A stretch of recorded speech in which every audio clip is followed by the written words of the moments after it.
Okay. Hello my dear Libra. Welcome back sa ating YouTube channel. My name is RJ, your tarot card reader. At ang gagawin natin ngayon, my dear, is yung ating daily reading para po ito sa araw ng June 5, 2026. Titingnan natin kung ano mga eksena, kaganapan at kung ano-ano pa na maaari mo makasalubong sa araw na ito.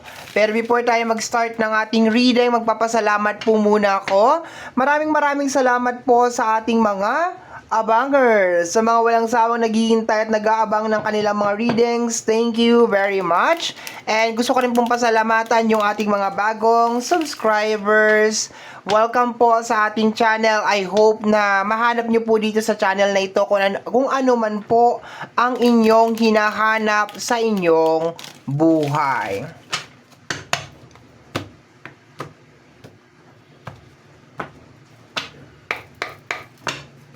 Kagaya po ng lagi kong sinasabi, ang tanging hiling at dasal ko lamang po sa ating buong may kapal na ang mga readings na ginagawa ko ay nakakatulong po sa ating lahat. Let's go my dear Libra. Tingnan natin what is going on.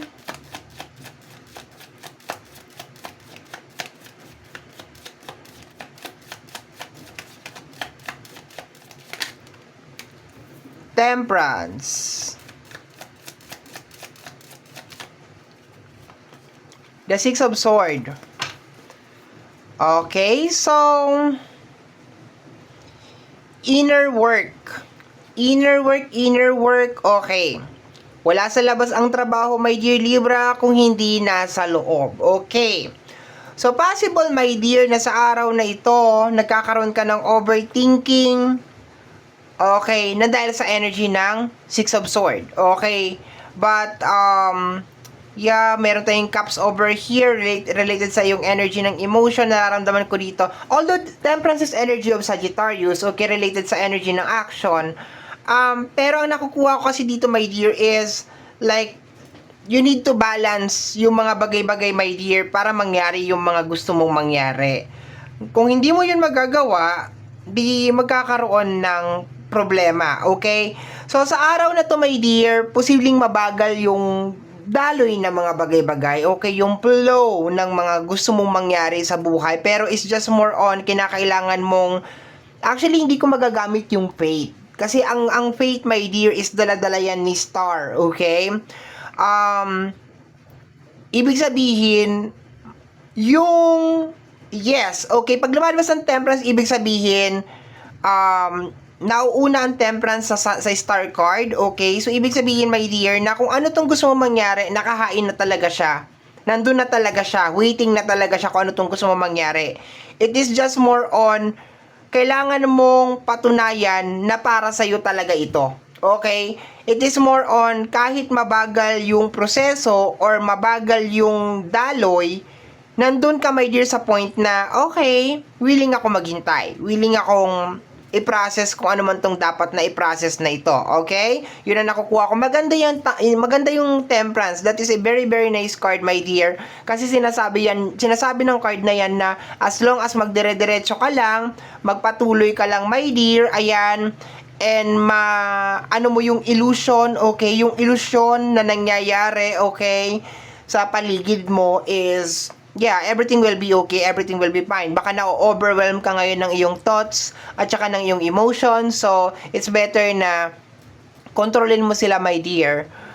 Dito, my dear, sa Six of Swords, okay, dalawa kasi yung nag-highlight dito. Yung sword, which is may kinalaman sa mind, okay, which is yun naman ang kumakatawan talaga sa kanya. Pero kung makikita mo kasi, yung tubig niya is magkaiba siya.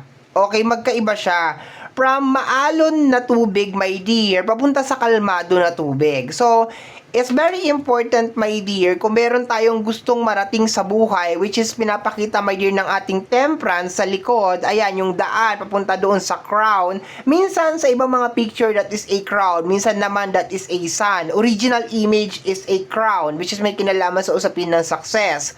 So, sinasabi dito, my dear, na napaka-importante talaga na nababalance mo talaga yung iyong iniisip at saka yung iyong emotion, my dear. Napaka-importante niyan para mangyari kung ano yung mga bagay na gusto mong mangyari sa buhay. Okay? Let me see, my dear. Additional cards tayo, Libra.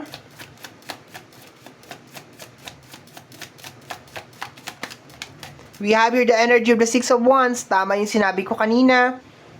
Nandyan yung success. Ibig sabihin, sure na talaga siya. Kailangan mo na lang talagang patunayan, my dear, na you actually, ang nakukuha ko ngayon, teka, magpapatuloy ko yung sinasabi ko, yung energy. Yung message na pumapasok is nag-aagaw. Doon muna tayo sa una. Huwag papatong-patong yung energy, okay? So, sinasabi, my dear, na yung gusto mo mangyari is, kumbaga sa takbuhan, sa karera, nandun na talaga siya, nandun na yung trophy sa dulo, para sa'yo na talaga siya. Ngayon, ang kailangan mong gawin is i-balance kung ano itong mga nangyayari sa buhay mo as of this moment. Kasi, kahit nandun na yan, sa dulo, karera pa rin to, my dear, ng buhay. No, this is still karera ng buhay. So, kailangan makaabot ka doon sa kung saan mo gusto magpunta. Okay. Let me see, clarify natin siya. Ano ba yung sinasabi kanina? May sinasabi kanina tungkol dun sa mga tao sa likod ng Six of Wands. Okay. Minsan, my dear, yung mga tao, my dear, sa paligid mo, nakakapag-cause yan ng nakaka-overwhelm na pakiramdam. Kaya minsan, pag meron tayong gustong mangyari sa buhay natin, it is always important na matuto tayong i-silent yung sarili natin. Okay. Mas mahalaga yun. Hindi naman ibig sabihin na tatanggalin mo sila, pero it's very important na hindi ka masyadong nalulunod doon sa ingay in the background. Okay. Kasi yung ingay niya, nagkakos yan ng maraming pressure, stress, maraming nagagawa yan. Okay, so this is the time, my dear, na kinakailangan mo ng quiet moment. Okay. We have here the energy of the star. Wow, pinag-uusapan ka pa lang namin kanina. Okay. Yes, although kanina tinanggal ko kanina yung energy ng hope. Okay. Pero this time, meron ng hope. Okay. So, this is more on pag-asa, my dear. This is more on believing, actually believing, my dear, na yes, kaya mo siya. Kaya mo makuha kung ano yung dapat mo makuha. Na hindi ibig sabihin, I think, my dear, for some of you, nandun kayo sa moment na nag-iisip kayo, paano kung mag-fail ako? Paano kung hindi ko siya maabot? Kung mag-fail ka, di okay lang, at least nag-try ka. 'Di ba? No? So, I think this is the time na parang ikalma mo yung sarili mo, my dear, na huwag ka masyadong mag-overthink, huwag ka masyadong huwag ka magpa-apekto sa kung ano sasabihin ng ibang tao. Kasi, ang mga tao, my dear, sa paligid natin, gumawa ka man ng mabuti o gumawa ka ng masama, may ma-achieve ka man o wala ka man ma-achieve, may masasabi at may masasabi yan. Ang pinaka-importante kasi sa journey of our life is ikaw, hindi naman sila. Okay? So, dito, my dear, alam ko medyo nakaka-overwhelm kasi baka meron ka mga nararamdaman na paano kung hindi mag-work, paano kung hindi mangyari, 'di ba? Pero sinasabi dito, my dear, na at least you try. And nandoon dapat, my dear, yung konting sparkle. Okay? Sparkle. Konting sparkle, my dear, na magwo-work itong bagay na to para sa'yo. Dala-dala yan ni Star. Okay? It's more on balancing yung dalawang energy. And this is the time, my dear, na I think pinakasikat na tawag dito, my dear, is ipaubaya mo sa ating buong may kapal kung ano man itong gusto mo. Kung baga sasabihin mo, pinapaubaya ko na po sa'yo and I am willing to do the work. Ganun yon. I am willing to do the work and pinapaubaya ko na po sa'yo kung para sa akin, para sa akin.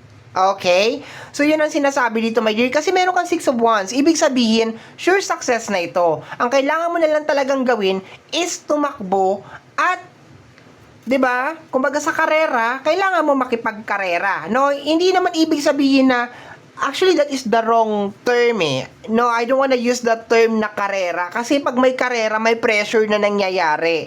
Ang magandang term dito, my dear, is action. No, wala kang kakompetensya. No, walang kompetensya na nangyayari. Sorry for the explanation or for the example na ginamit ko kasi nagdagdag siya ng pressure.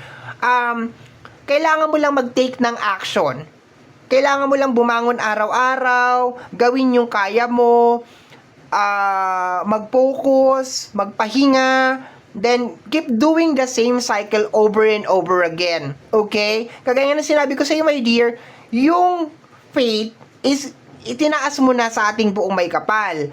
Ngayon, ang promise mo na lang dapat dito, my dear Libra, is I will do the work.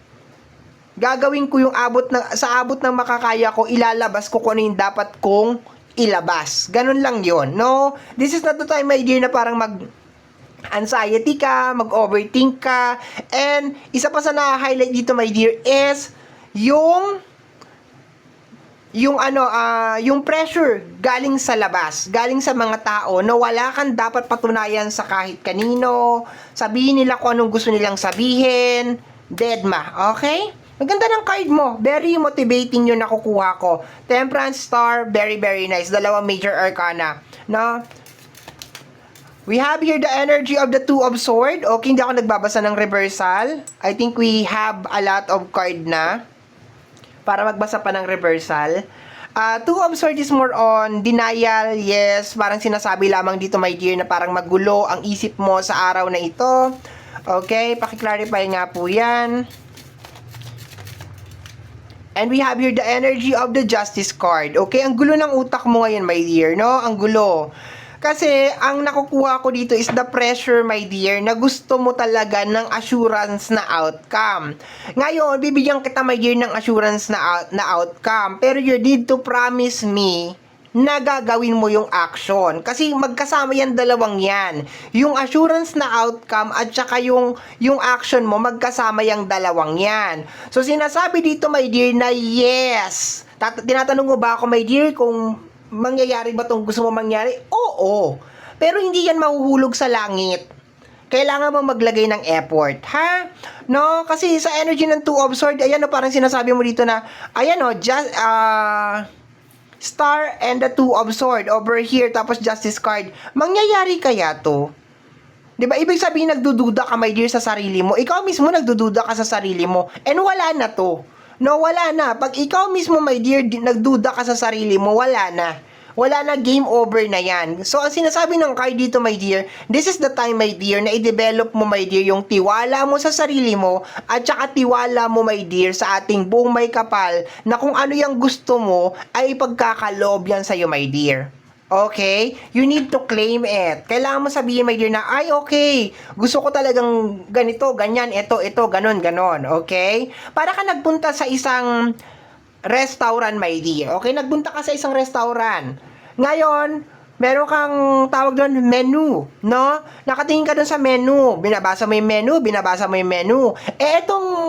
Itong restaurant na to, this is different na restaurant. Hindi ito yung typical na restaurant. This is the restaurant of life. We just call it restaurant of life.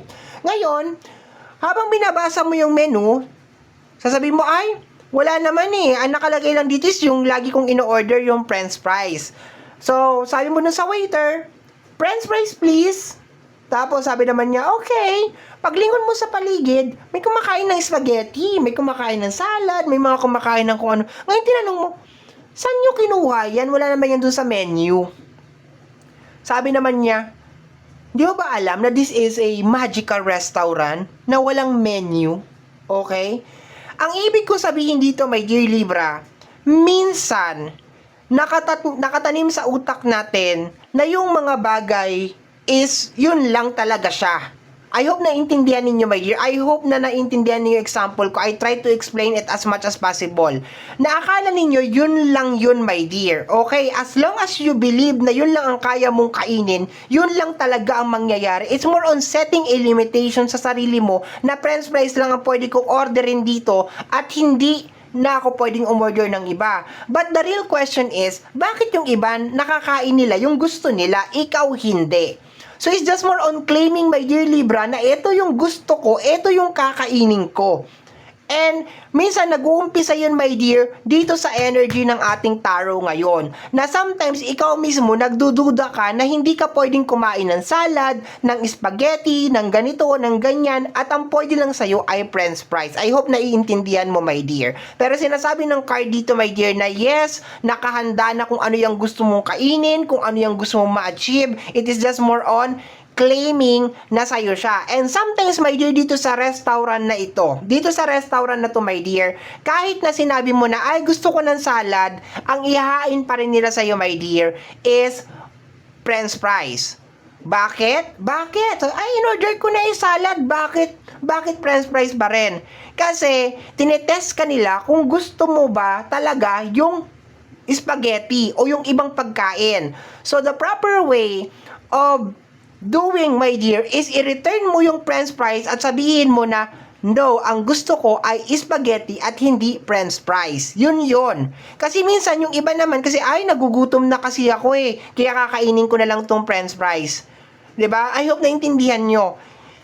Kung hindi talaga yun yung minamanifest mo, why do you settle for that? Bakit ka magsisettle dun? Hindi yun ang ino-order ko. Ngayon, it really doesn't matter kung nagugutom na ako, hihintayin ko kung ano yung ino-order ko. Yung iba kasi, hindi, kaya nga sinasabi ko lagi, or nabanggit ko na sa isang reading ko, habaan or pataasin ninyo yung pain tolerance ninyo. Kasi sa mundo na to is more on pain tolerance, okay? Dami ko na sinabi. Let's go na tayo, my dear.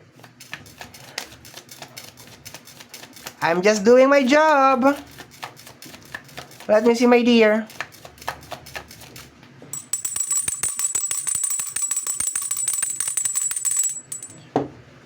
I'm just doing my job. Let me see, my dear. What is this? We have here the energy of the Ace of Cups. Remove all the worries, my dear. And just have faith. Tanggalin mo yan, mga alalahanin mo na yan. Paano kung hindi mag-work? Paano kung hindi mag-success? Anong sasabihin ng ibang tao? Pagtatawanan kaya nila ako? It doesn't matter, my dear. Ang mahalaga is you try, you move forward, and you keep on going.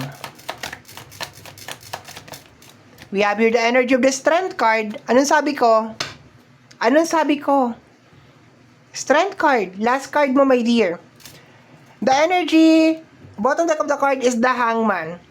May mga bagay may na nangyayari sa atin because ang katawan natin is nakaprogram into defense mechanism. Okay. Minsan, pag alam mo malulunod ka, yung katawan mo is kusa siyang gumagawa ng paraan para makasurvive at makaalis dun sa tubig na yon. That's the way it is. Ganun ang nangyayari sa buhay natin bilang isang tao.